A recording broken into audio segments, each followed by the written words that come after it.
Engage at every stage, right? That is the strap line. That is the end game for all marketers. But if you have a subscription app, you also need to encourage your users to pay and to stay around for the longer term. How do you keep your users loyal? How do you organize your teams to make the most of every touch point? And how do you grow through retention? We're going to explore these questions today on our webinar. I'm your host, Peggy Anne Salz, content strategist, senior Forbes contributor, founder of Mobile Groove, and coming through as a trooper today because I do have a bit of a cold, so bear with me. But we will make it through because we have a great lineup. And I want to tell you first a little bit about the platform and how to interact with our guests today. So, you know the drill probably. You can use the chat to share your questions. And also, this will be recorded, so it's on demand, and it will be sent out to you as well, so you won't miss anything. It's all the action here, but you'll have a full record of it as well. And this is real and this is live, so you just got to give me a second. I said I would do it, and I can do it. Okay. Our guests. Sorry.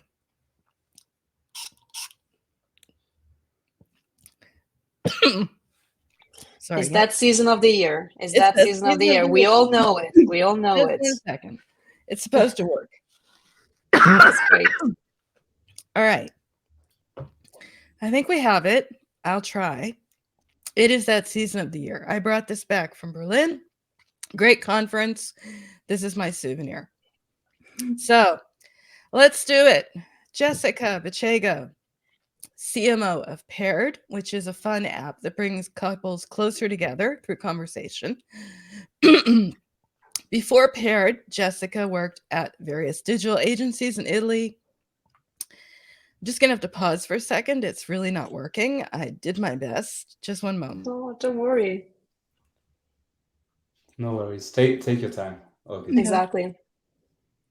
I can also introduce myself. Maybe we can all introduce ourselves. What do you think?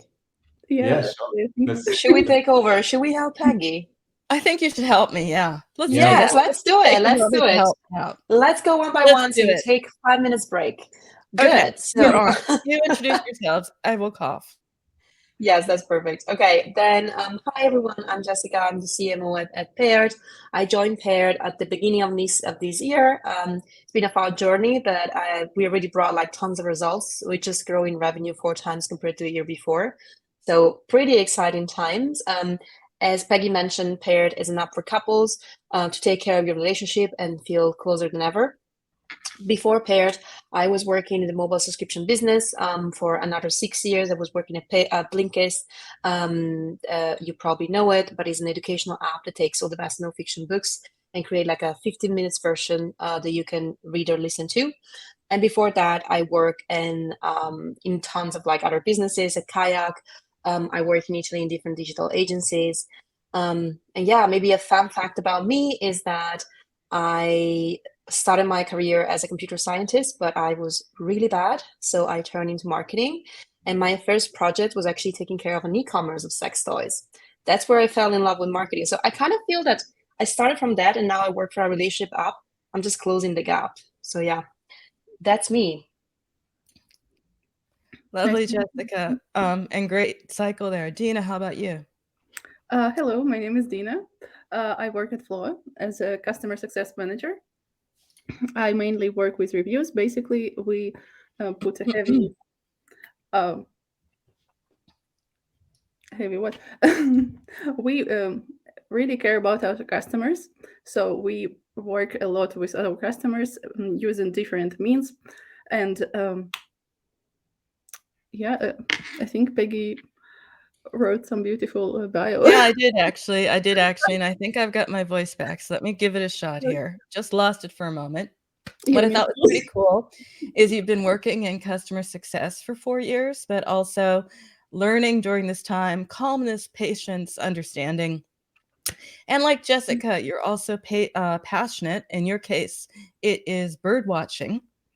But I love this in prep. Your first words were, I am human, which is kind of cool, which you are in every sense of the word. And it's down to being human in marketing. So I think it's a great fit. And we'll continue with Philip Wayman, co-founder and CMO at Fastic. That's an intermittent fasting app with the world's largest fasting community, counting 25 million and over.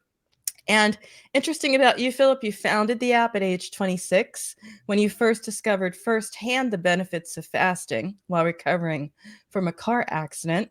And the app is dedicated, of course, to fasting, but also mindfulness, better nutrition, movement, something you won't read about Phil.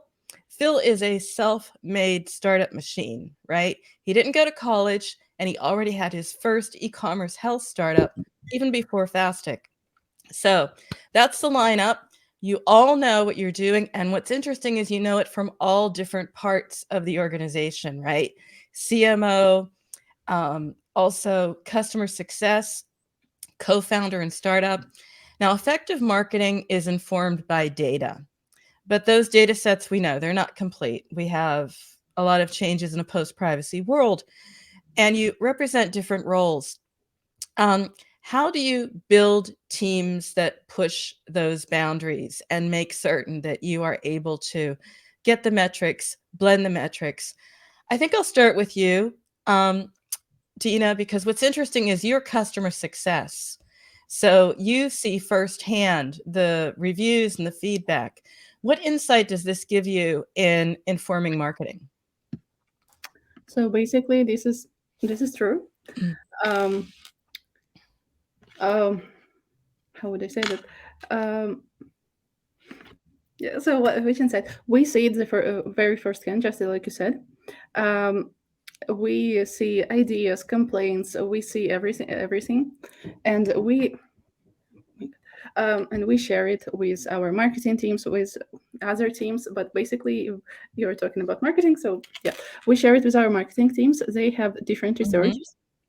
They see what users like, what users dislike, what would they like to see. And for example, I think last week it was introduced, like family subscription. Users asked for a family subscription, they received it. So it's vital to not only receive feedback, but also to react to it. Mm-hmm.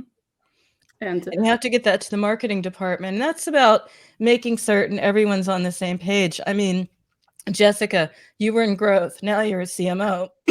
So you know what people need. You know the data that people need to do marketing well, particularly for a subscription app. Tell me a little bit about that and how you're making certain this has a maximum impact on your marketing, on your growth. Yeah, really good point. And I love that you say informed by data and not like led by data. Yeah. Because I think this is something that has been really crucial for us at Pairs, in the sense that sometimes when you trust data too much and you are only led by data, the risk is that you're missing out on some opportunities just because maybe you don't have enough data to prove, or because you need like a super analytical way to look at things. And I think what we've done differently at Paired is that, first of all, data is distributed in a way that everyone has access to it. So the first project that I tackle is like making sure that we can have our own data infrastructure, that we have a data visualization tool on top so that everyone can access to it. But also everyone has the resources to even go beyond that. So just to give an example, I can talk about our influencer campaigns. When you look at the things that you can track, they don't look maybe particularly good, but if you go beyond that and if you look at the organic uplift, how did you hear about our survey, and maybe like some feedback and you can receive like an organic social, that's where you can put all the pieces together and you can really evaluate if something is working or not. But I mean, I'm really lucky. I moved from Blinkist that was 150 people to Paired that is around 35 people. I have a distributed setup of data. Everyone has access to it. Everyone is independent. I struggled a little bit before on making everyone data savvy, but I think I succeeded, at least in my team. So I think it's a bit hard to like making sure that everyone is available to access this data and, find a way to explore it, to use it. And maybe they have a data engineer or a data analytics manager that supports them, but more as like proof, or like someone that is like overseeing that the data that they're using is correct for the choices. So that's a little bit our approach. And the same is like for, again, everything needs to have a metric. That metrics can be something that is like maybe a mix of different things that you find in different part of the funnel. But every campaign should have like a strong goal in mind, even if it's awareness, even if it's brand, everything, even if it's like an organic thing that you're doing, everything should have at least a metric or like a way for you to evaluate the success. And then you also embed some metrics. How about you, Philip? How do you approach this? Yeah, I wanted to touch on what Jessica said. I think it's very true, especially when you are a bigger team, no matter what the size is, to make sure that we all walk in one direction. Especially at Fastic, we did this mistake a lot in the beginning, having too many goals. So really making sure to define SMART goals, have key metrics to measure this on the way, and then really lead into one direction with the whole team, making sure to still have a helicopter view on all the customer journey. I think that's crucial at the end, right? Not just looking at one or two paths, but really having the whole journey in mind. And then, yeah, really going in deep. I mean, in a post-privacy world, it's also important now with having the struggle of data we can't really identify. We use scan and also take an incremental view to really validate on how to proceed. But like I said, really looking at top level as well, marketing spend, and looking the whole customer journey, making sure we're on the right path on all touch points. That's a very interesting point about the touch points as well. I mean, it's all about diversification of channels. Actually, I have that from you, Jessica. That's your sort of mantra, diversify. Big focus for all marketers. Share a little bit about how you're mixing it up to keep those valuable users for your app. You have to get them, you have to keep them, but you have to find them and you have to know those sources. I'll continue asking you, Phil, and then we'll talk about it with you, Jessica. Yeah, definitely. Diversifying is key. I mean, it's all about market research at the end of the day, testing new channels, seeing what works best for you, for your target audience, and especially the communication has to be fitting, right? So really knowing the needs, knowing the pain points of your audience is key. Like I said, testing, getting results fast without breaking anything so that we don't lose time in the market, what really changes fast. So yeah, always keep an ear to the markets. And what we do, we obviously focus on the big players like Google, like Facebook, but we always try to venture out and see what's new on the market to be running with the time. So next to that, I definitely want to touch on what you said is like keeping users, right? So retention is also our main focus.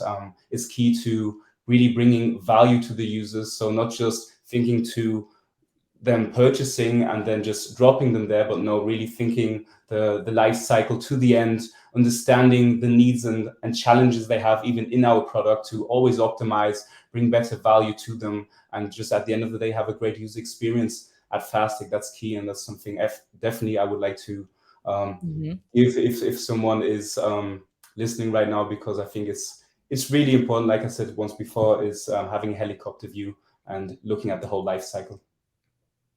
So it's really the major channels, but optimizing those. How about some different channels, mixing it up? Jessica, I can imagine you're experimenting. Oh, yes, that's my thing, right? Yeah, I agree with everything that Phil say. Like the idea is like to diversify, but always start from like where your users are. And so market research for me has been always crucial because there's a way to like understand your addressable markets beyond the current users, because sometimes, especially when you are at the beginning, and I mean for us at Pair, for example, we're 2 years old, so we're like babies, in the app space. The risk of just listening to your users is that maybe for whatever reason, because you focus on one specific channel, because you created some certain type of creatives, you brought in a certain type of user, but that's not really representative of the addressable market that is out there. And so what we keep doing, I think is something that we should do like once per year, is like doing the market research, putting together the data with your user so that you can understand out of these addressable markets. Let's say you have 5 addressable segments. Are your user covering all these segments, or are they maybe more towards one of these segments and not the other? And then when you look at the addressable market, where are these users? And if you go deeper, you'll see that, yes, of course, social media, everyone is there, TikTok, Meta, and so on and so forth. But a lot of other people, they are consuming knowledge, whatever that is, through other sources. For example, through influencers, so still on social media, but just in a different kind of way, or through podcast advertising, or through video on demand. There's so much out there. And so what I'm trying to do at Paired, and what I did before at Blink is like instead of focusing just on like maybe the let's say the direct response ad to really have like more of a broad view, a helicopter view, that's what Phil said, and really bring in these type of channels. The issue with that is that these channels are not so easily trackable. And so you really need to, first of all, you need to believe it, you know, a little bit. There are ways to see. So I don't believe on just wasting money and putting something out there and then it's not going to bring you results. You should see something, but then you need to define what are the metric for success. If you expect an influencer ads to have the same cost per acquired customer that a Facebook ad has, you're never going to make it successful, because it's never going to be like that. You have to assume that at least, like, I would say 50%, even more, 70% of the conversions, they're not going to be tracked, but you should see them popping up in organic. And so that's where I think you have to bring in, look at the overall, understand like what is really the impact of different channels, and sometimes even make the channels help each other out. So how much can you really spend on Facebook? You could spend all your money on Facebook, but you really want to? What if you have like an issue with the invoicing, or like something, I don't know, they change something on the setup and suddenly you cannot spend? Is it smart to just spend there? Probably not.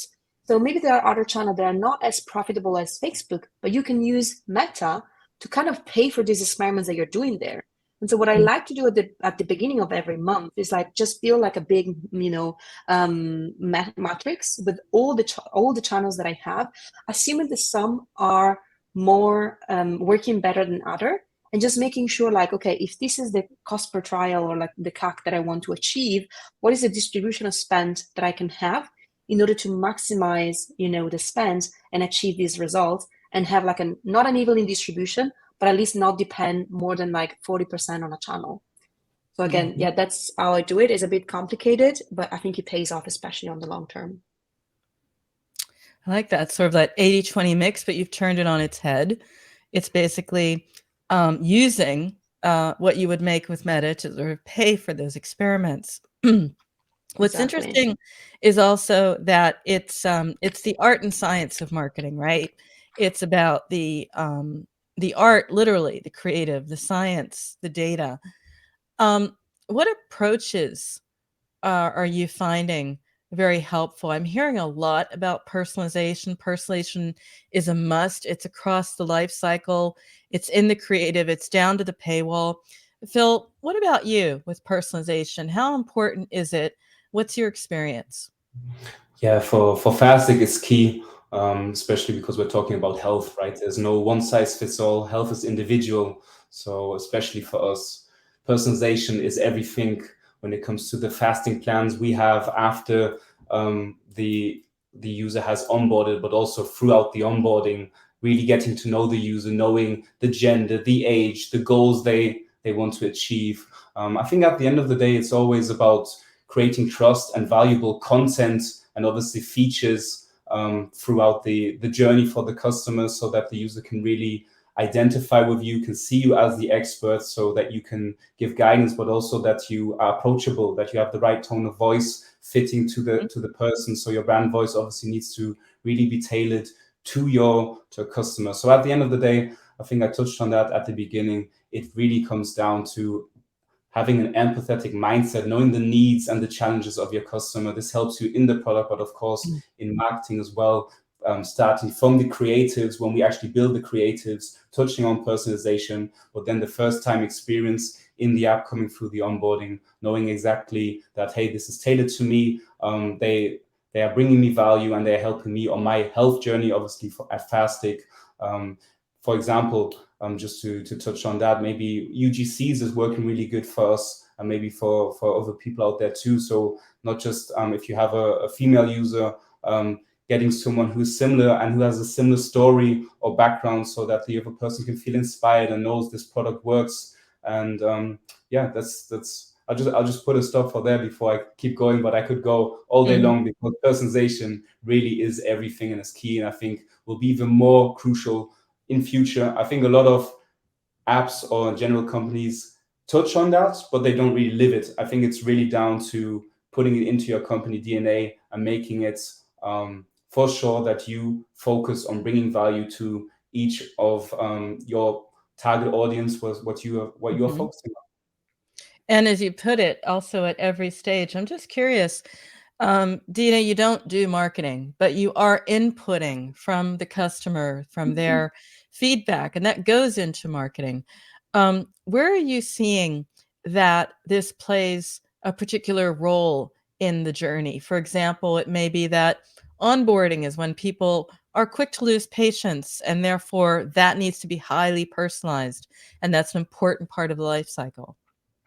Yeah, actually, we do receive a lot of feedback on onboarding, and our teams, marketing teams, they're very interested in it because, just like Phil said, a lot of people, they just lose interest on during onboarding.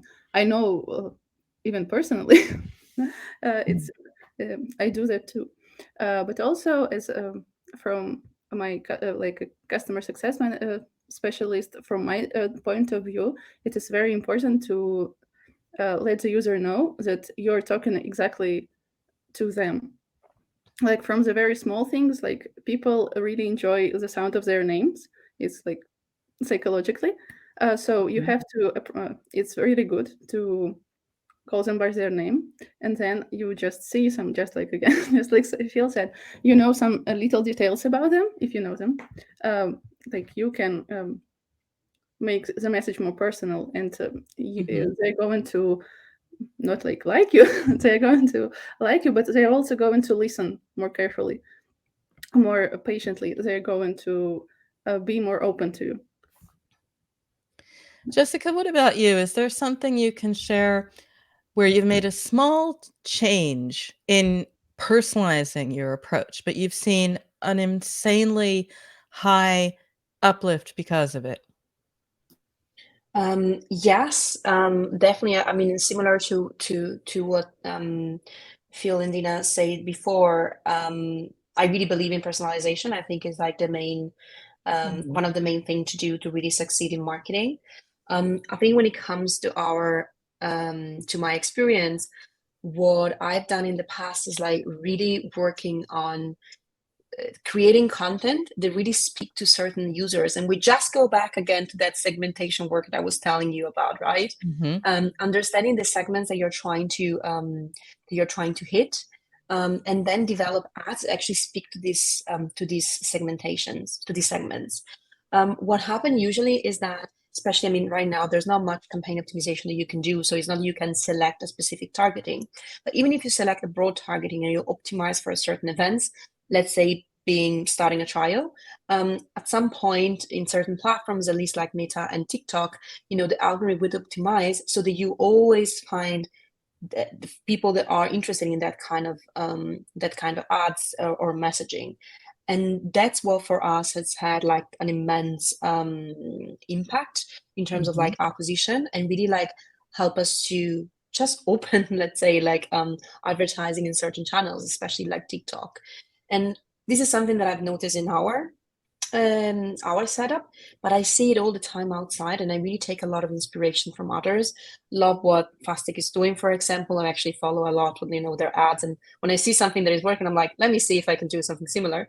So yeah, thank you. But also like a really nice personalization ad that I've seen is from Headway, that is actually a competitor of Blinkist, where they target me pretty often with 2 messages, and I'm always sharing in the inspirational Slack channel that we had at Paired. The 2 ads, one is like how to be a woman leader, and the second one is like how to raise geniuses. And I have a small daughter, and I am a woman leader, so most of the time I tend to click on them. I know that they're ads, you know, but I'm like, let me see what I should be reading, you know, like, and they get my interest. So it's so interesting to see how they use like a sentence, and they just leverage that to grab the attention, and it really speaks to me. Of course, I see other ads as well from the same brand, but I will never click on them because they don't speak to me. So it just tells you, you know, how much you can do with personalization. And this is just personalization in marketing.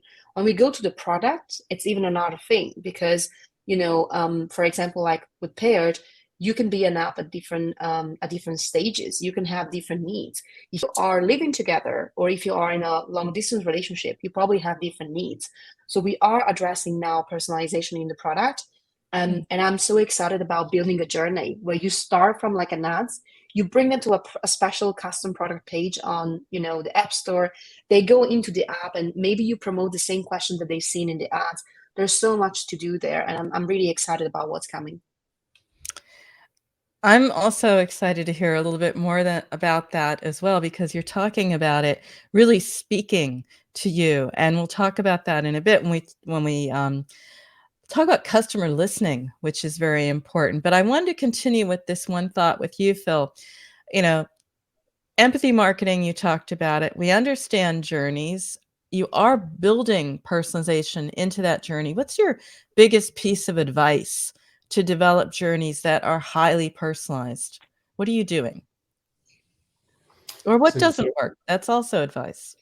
Okay, what doesn't work is also good advice. What I can definitely share from my experience is what doesn't work is doing everything at once.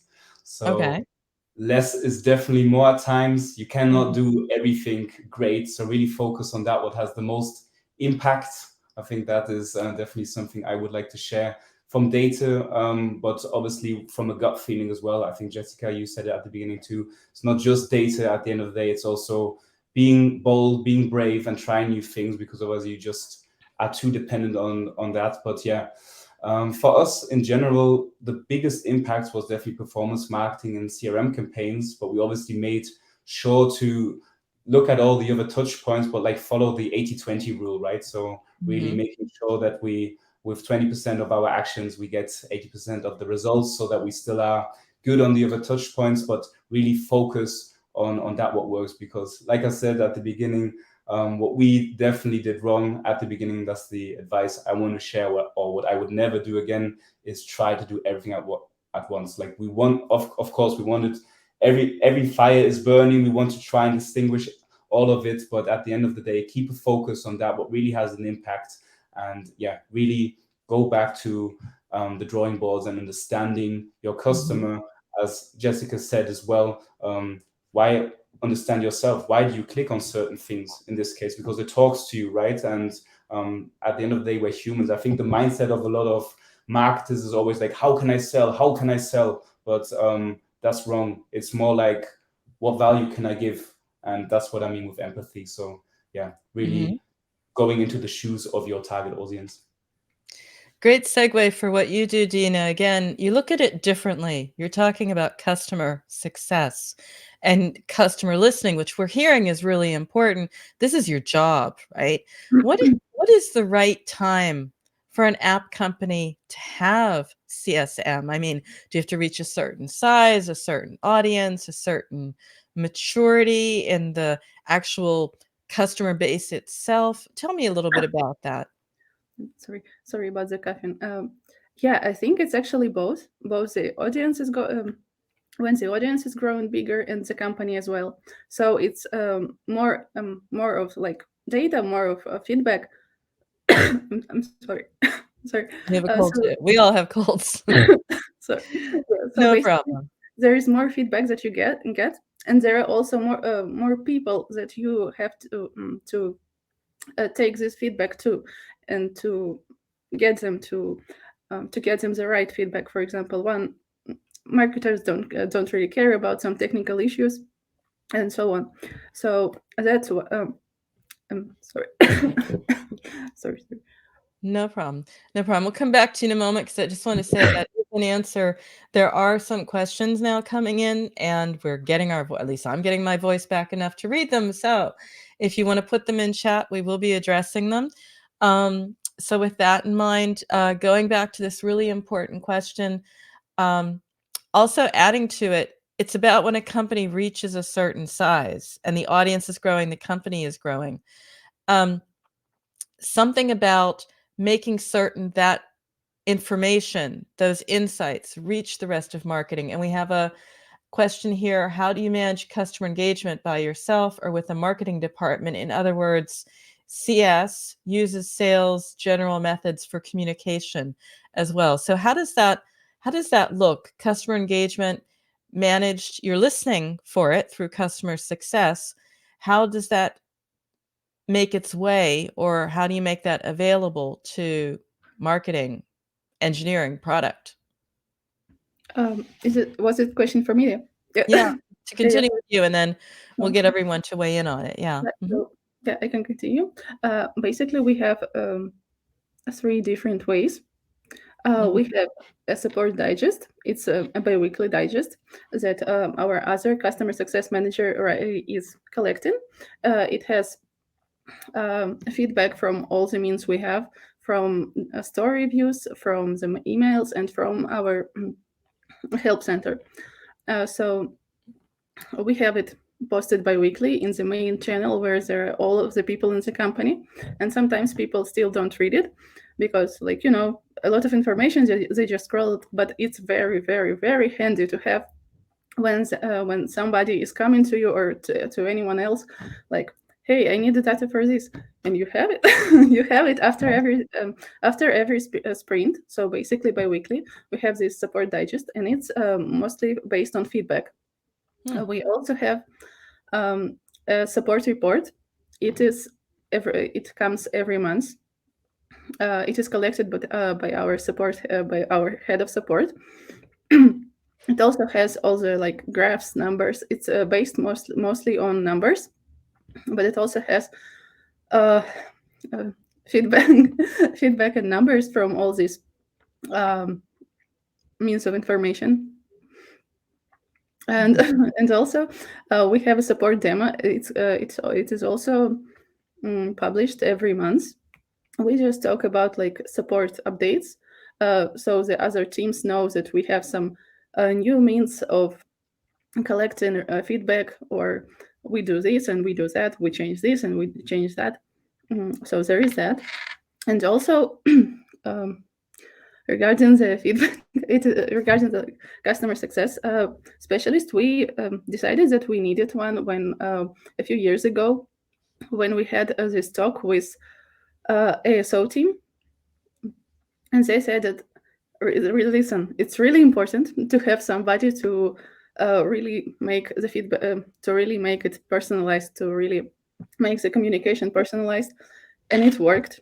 It really gave some really good numbers in regards with the rate and change.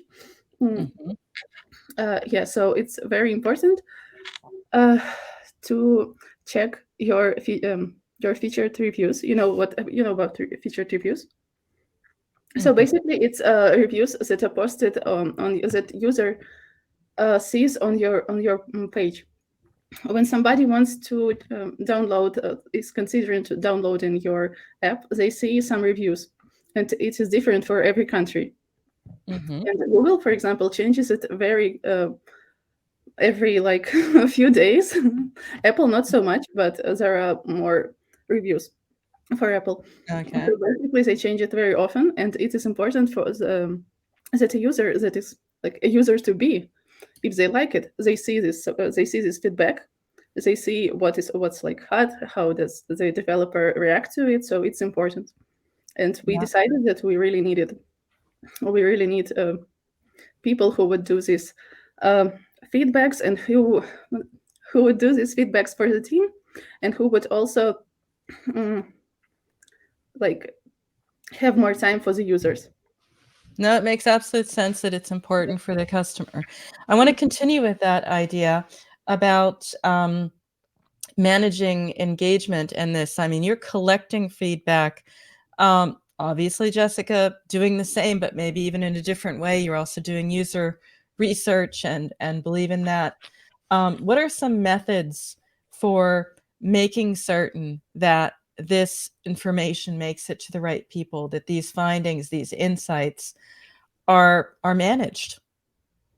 Yeah, it's actually something that I wanted to ask Dina, because I'm gonna ask I you, feel everybody that does. I've got a number of questions. yeah, exactly. Everybody Everyone wants has to know. questions for her. I was literally taking notes while she was talking. I was like, this is so cool. Like, let me write it down, because I think that, there's not enough talk out there of how do you manage this kind of information. And Yeah. what I've seen in my experience is that sometimes there's an overflow of information. So you have the customer support team sending you a report. You have the content team sending you another weekly report. You have the marketing team with another weekly report. And sometimes I found myself like, okay, do I need to spend my entire time looking at reports? Or, like, can you actually act upon these reports? can you take some valuable things and turn them into next steps? Yes. I think that's what is important. It's not like about just putting the reports out there, but making sure that they reach the right person. And I think in order to do that, there needs to be kind of a unified approach on the reporting and insights, so that you make sure that there are not too many, but also there is one person responsible to communicate them, and there's one person responsible to reading them and translating them into next actions. So if people are complaining about something, or let's say that they are requesting a feature, there needs to be someone that is like, okay, we've been seeing this over and over. Let me dig deeper and see if actually we should make this feature available, and then double down later on and say like, okay, was this a success or no? Should we, iterate that? Should we roll it out for all the users? So to me, it's not just about like the existence of this, but also just to make sure that there are not too many and that there's someone acting upon them. If that makes sense. And I don't know if Phil, if you have something similar. Yeah, I was going I to would ask the same thing for you, Phil. love to touch on that. I think one thing what definitely should be underlined what you said as well is making it actionable, right? And how we do it in general is because, like you said as well, there's so much information, and at the end of the day, although it's really useful to get surveys, to get user testing, to get customer interviews, and we do all of that, it's also crucial to, like you said, Jessica, to validate which are the ones we should now start testing. So at the end of the day, I think what works good for us, or what I always try and challenge towards is, again, as well, because like I said, from my experience in the past, trying everything just does not work. So I always try and challenge is how is this playing in towards the long-term goal where we're working into? How can we prioritize this against something we're working on now, right? Because something new that comes, something else has to go. So we can't do it all at once, like I said before. So really validating the insights, making sure, is this now really urgent and important? Or is it just nice to have because everything is urgent from this department? So at the end of the day, collaborating between departments is key. We, for example, have an impact meeting, it's bi-weekly, and then all departments have the chance to also bring these insights, prepare it, make it actionable, so we can actually go with next steps and not just, I'll say, dump information and there's nothing to do with that, right? I think that's just holding everyone up. But if you really think through the steps, you come prepared, you use these insights we have, and then we can test them in a lean way so we don't waste time and don't miss out on new opportunities, but still play into our long-term goal. I think that's key at the end. That's interesting, because one of the questions that's come in is the sales methods and communication that maybe potentially allow someone in CS, someone like Dina, to cross-sell and upsell on her own, or to work with the team, however, to do this. I mean, is that how it's done, Dina? Is it the way that you're getting feedback and therefore as that contact, as that point, CSM, you're close to the customer, you could also make suggestions, cross-sell, upsell. Does that happen? No. Maybe it's a good idea. Maybe we just gave you one. I will definitely send this record to my manager, and maybe she will just share it with everybody, or maybe I will share it with our marketing team as well. Yeah, we don't do that. I think it's just probably not the case in our case. Yes, we don't sell it. Like we as customer success, as customer support, we don't sell anything. We are there to help and to navigate, to assist. We're basically there to assist people. Well, maybe the idea is that you could give it back to marketing. Jessica, how does that work in Paired? I can jump on that just because it's something that we've been facing recently. We haven't done much on that, to be honest, but especially with more campaigns coming up. We had Black Friday, we have Christmas now, we have New Year's, we have Valentine's Day, so a bunch of things. We definitely are thinking about like giving CS like a way to upsell, especially when some of the of the feedback, of course, are around pricing. It's always like that when you work in subscription businesses, and so like a nice tool that you can give customer support is like a way to kind of sell if needed the subscription, and that's something that we tested a little bit. We saw that it worked, and in the future we want maybe to develop special landing pages for that. Okay. And sorry, just because I saw that there's also a question regarding categorizing feedback. This is definitely something that makes sense, and it just made me think about something. Usually, people are more willing to complain than to say something nice. So something to always keep in mind when you analyze feedback and survey and everything is that it's so easy for a user to come up with the negatives, but sometimes you have to really dig more to come up with a positive. So if you just look at an analytical way at the feedback, the risk is that it looks at everything is shitty. Actually, the reality is just that what you like, it happen more often that someone will like write a feedback that is negative than something that is like positive. And also another thing is that sometimes people don't know what they want. And so they ask you for something, and I remember about a time where people were asking a lot about monthly subscription that we didn't have in a previous company. And we thought like, okay, it's going to be amazing. But then actually we saw that when we released that, not so many people were opting for the monthly, but more people were opting for yearly because they saw that they were saving more money. So it's just like about like, always understanding what people really want.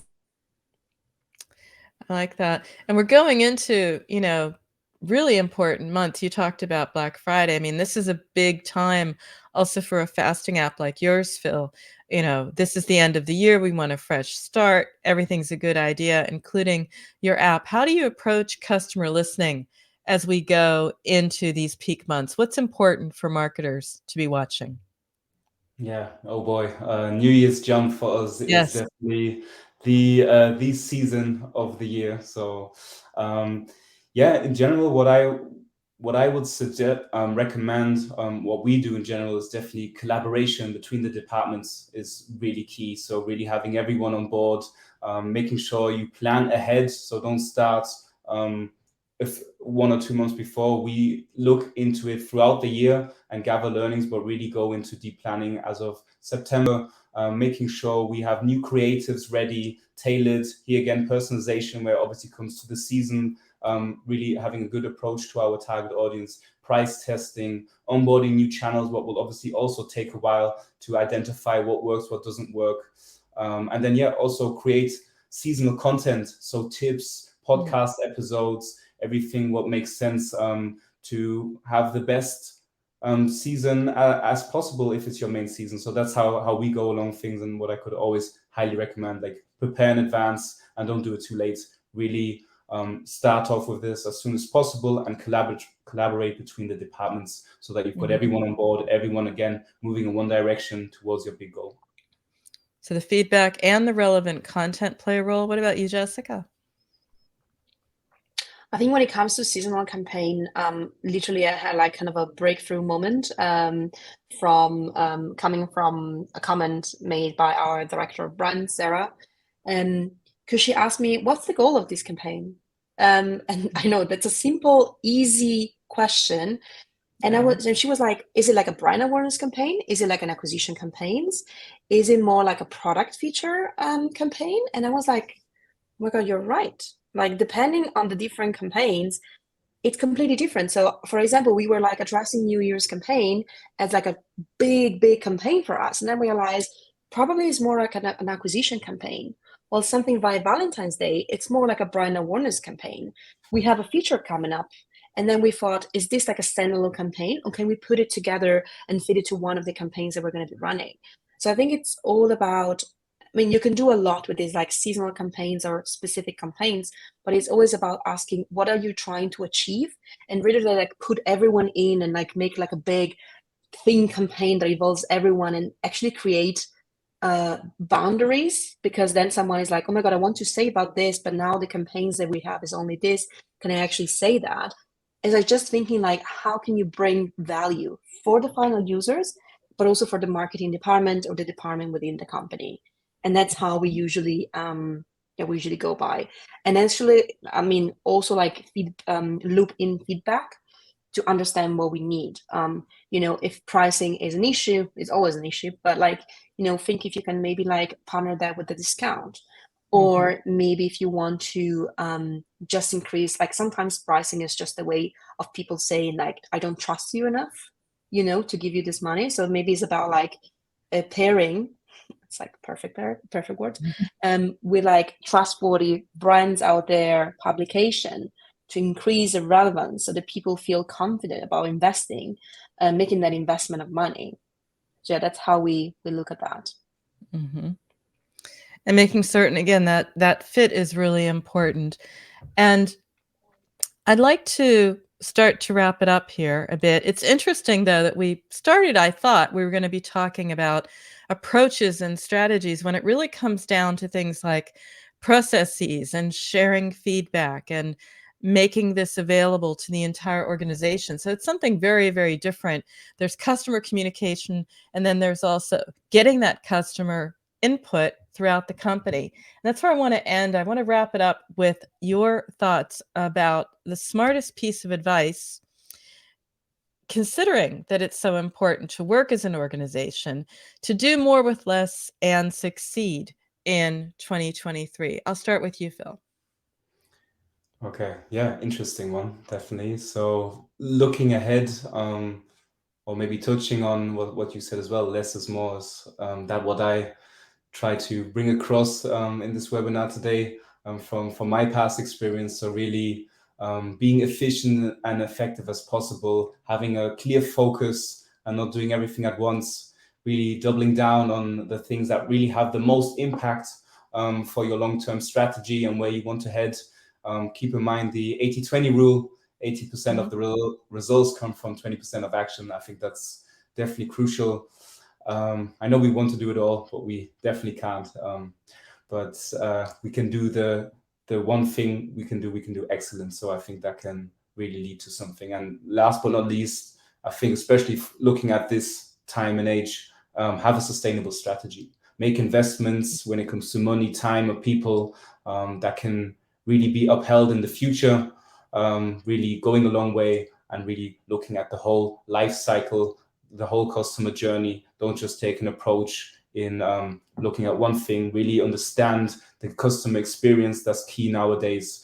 And don't have a I want to sell mindset, have a mindset of I want to bring value to my customers. That's key for 2023 from my side. Excellent. Dina, you're all about customer listening, and we've heard about the customer journey. Tell me your smartest piece of advice to make certain that they are aligned so you can succeed in 2023. I would first of all say that you need to take care of yourself. I know there are a lot of tasks. I know you want to do everything as the best you can, but it's important to take care of yourself because a burnout person can't do firework. I think that's just like my personal experience, my personal thoughts. Yeah, and also I think it's very important to set big goals, dream big, but separate it into smaller tasks. Like Phil said about 80-20, it is also important to go to your big goal, but like do small tasks. I know it's difficult to go to this big thing, but you can do it. Mm-hmm. And also, I think it's really, really, really vital to me, and I think generally to everybody. I think nobody should hesitate to ask a peer to look at your work with a fresh eye. Like ask them to give some opinion, ask them to have a fresh look. Like, please take a look. And I asked just last week my peer, who I know for a long time. I asked her to get a fresh look because I was a little bit very tired and I thought about it for 100 years, and she gave me so many insights. And she just didn't have to like think a lot about this. She was just like, hey, have you thought about this? Did you like think about this and that? And it was so cool, and it didn't need a lot of time, neither from me, because all I had to do was ask, and all she had to think, she just gave all the ideas from the top of her head. It took a very small amount of time, but the result was great. Human tips rather, for how important it is to work in teams. Jessica, I'll end with you. Yeah, so I would say 2 pieces of advice. The first one is simplify, because I think a lot of time in working in companies, doesn't matter if they're big or small, you end up doing a lot of work. Sometimes you don't even know why exactly. I think already having results for the entire 2023 in my opinion, is impossible. Can you really say how much money you're going to be making in a certain month or how much money you're going to be spending? There's so many variables in place. And so you can build the most fancy, kind of models that you have in mind. You're not gonna reach them, or maybe you're gonna overreach them, So for me, it's like really simplify. Try to think about like, yes, the long-term goals, but also like, what are you trying to do next to go there? And just try to approach challenges in the more simple way rather than just like build complicated things. And the second thing is like, stop working in silos, because what I've seen is that there's so much capabilities in the team. There are so many great minds, but sometimes we work in silos. It's like, I do product, I only do this. Oh, I do brand marketing, so I just do like brand awareness campaign. It doesn't work like that. And again, I think recently I got to touch base on that, thinking about our brand campaigns. And I thought, normally when we talk about the big campaigns that we're going to run, I have every kind of people in the team, on the marketing team. I have the more like analytical people, I have maybe more creative people. And then I thought, I have a set of like content creators in content that are creatives, that work with journalists in the past. I should bring them in. We should be working together. So stop thinking about like the department and start creating squads. It doesn't matter who you're reporting to. It matters like that you sit in a room together and you come up with ideas. That's brilliant. 2023, the year of the squads, because it makes sense. You're joining up the pieces. It is a customer journey. And if they're joining up the touch points, you're joining up the stages, you need to join up your teams and your capabilities. I want to thank you all, Jessica, Phil, and Dina, for being my guest today and for holding through it, because, here we are, we're human. It's about human marketing. And we had a couple of human failures, but we got through it. And for everyone else listening in, these are some great insights, which is why they are being captured on demand. You'll be getting some information about where you can watch the webinar. And we're going to turn it into some companion content. I know I'm going to do a blog. I know the great people at AppFollow are going to put it out in some of their content as well. So look for it, maybe even my guests on LinkedIn. I want to thank everyone for taking the time and for being here, and especially for the great insights and actionable insights for 2023. Have a great run into 2023 as well, because it's the last one of the season. So thank you, everyone. Thank you so much, Peggy. You did great. Thank you for sticking out at the beginning, especially. I don't think it was a failure. I thought it was a great comeback. You fought through. And Dina, thanks for your insights. And Jessica, it's always a pleasure and lovely to hear you talk and your insights, because you definitely have a lot of experience to share too. So it was really great. I have to jump off now. I'm sorry, I've got a hard cut because I've got the next meeting, but it was a pleasure. Thanks so much. Yeah. Thank you. Nice to meet you. Bye-bye. Thank you, everyone. Bye. Thanks, everyone. The show must go on, and indeed it did. Have a great one. Bye.